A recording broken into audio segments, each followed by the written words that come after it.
Sécateur en main, frère Joseph profite de l'hiver pour tailler la vigne. Cette parcelle appartient au monastère de Kfifan, dans les montagnes au nord du Liban. Le travail de la vigne a toujours fait partie de la vie des moines maronites. On continue la tradition. Pour nous, travailler, c'est travailler dans le champ de Dieu. Dieu nous a donné cette terre. On travaille, on continue, on prie. Une tradition respectée, mais les maronites viennent aussi de procéder à une révolution. En 2003, 8 monastères décident de produire du vin destiné à la commercialisation.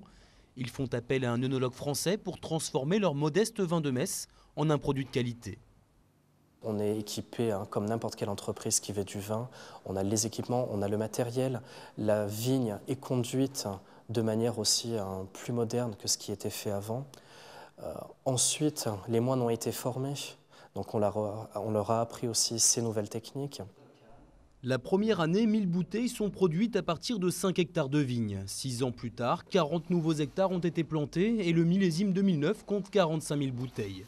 Elles coûtent entre 7 et 15 € et sont toutes estampillées de la croix maronite. Les moines n'ont pas oublié le marketing.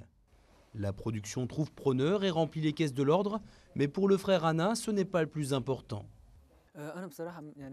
Franchement, ça ne m'intéresse pas de savoir si le vin se vend ou pas. Ce qui m'importe, c'est ce que les gens disent à propos de notre vin. C'est ça qui m'intéresse. Et jusqu'à présent, grâce à Dieu, les commentaires que l'on entend sont vraiment bons. Chez le frère Anna, ce projet a suscité une vocation. Lorsque les monastères ont décidé d'envoyer l'un des leurs se former à l'œnologie, il s'est porté volontaire. À la fin du mois, il quittera son monastère pour 4 ans. Direction l'Australie, histoire d'en apprendre un peu plus sur les vins du Nouveau Monde.